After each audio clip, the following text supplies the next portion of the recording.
ધાનેરા પંથકમાં હડતા ગામે ખેતરો તળાવમાં ફેરવાયા, મગફળીનો પાક નાશ પામતા ખેડૂતો બેહાલ। Story report by Jorabhai Solanki, Dhanera. અમારે તે ભાટીભાઈ જડિયાતાની જે વોળો અતિ ભારે પાણી આવ્યું હોય તો 15માં ને 17માં પાણી 23માં આવ્યું એવું પણ પાણી આવ્યું છે તો ભારે નુકસાન થયું છે અને ખેડૂતોના ખેતરામાં વધારે 30 થી 35 એકુવા ખેડૂતને મગફળી કટા વાવેલા હતા એ બધા ધોવાઈ ગયા છે અને કોઈ રોગ નોખી કોઈ જગ્યાએ પાણી ભરાઈ ગયું છે તો એમને વળતર મળે એવું સરકારને ધ્યાન દોરે અને સરકાર સર્વે કરાવી અને વળતર આપે એવું અમારી રજૂઆત છે। માસિંગભાઈ પાતાભાઈ ચૌધરી। આ હડતા ગામમાં અમારે મગફળીનું વાવેતર બધા ખેતરમાં મગફળીથી બધા પાણી મોટાઈ જઈને બધી બળી જી બધી મગફળી લાખો રૂપિયાનું નુકસાન છે અમને અને 1 રૂપિયાની અમને કોઈ આવકની આશા નથી। સરકાર થોડા ઘણી બિયારણ કોઈ સાથ આપે તો એમ।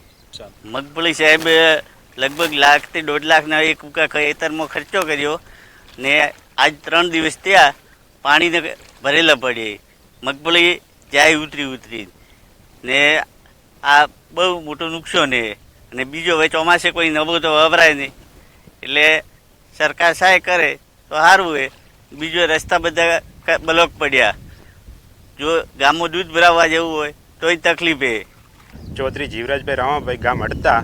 અમારા ગામની અંદર જડિયા ગામમાંથી વોળાનું પાણી આવે, વોળો ખૂબ વોળો અતિશય વોળો આવે, જડિયાથી હડતામાં આવે। હડતાના 50 થી 60 ખેતરોની અંદર આ જ પરિસ્થિતિ છે। હાલ ખૂબ બધા ખેતરો ભરાયેલા જ પડ્યા રહેલા છે। એની અંદરથી જે મગફળીનું બિયારણ, મગફળી, બાજરી, જુવાર એવું વાવેલું મોટે ભાઈ અમારા હોય કારણ બાજરીનું મગફળીનું વાવેતર ખૂબ મોટા પ્રમાણમાં થાય। મગફળીનું બિયારણ પણ મોંઘું આવે છે તો આ વખતે બિયારણ પણ ફેલ ગયું હોય। ચોમાસું અડધું ચોમાસું જતું રહ્યું હોય, હવે તો કોઈ વાવવાનો કોઈ અર્થ નથી રહેતો। હવે શિયાળે વાવવાનું રહેશે, બાકી હાલ તો કોઈ વાવવાનો અર્થ રહેતો નથી અને હાલ પણ પાણી કોઈ ઓસરતા નથી। આજ જો આ પાણી આ છે પાણી આ પ્રમાણે પાણી 1 મહિને પાણી ઓસરી રહેવાની એવી સંભાવના છે।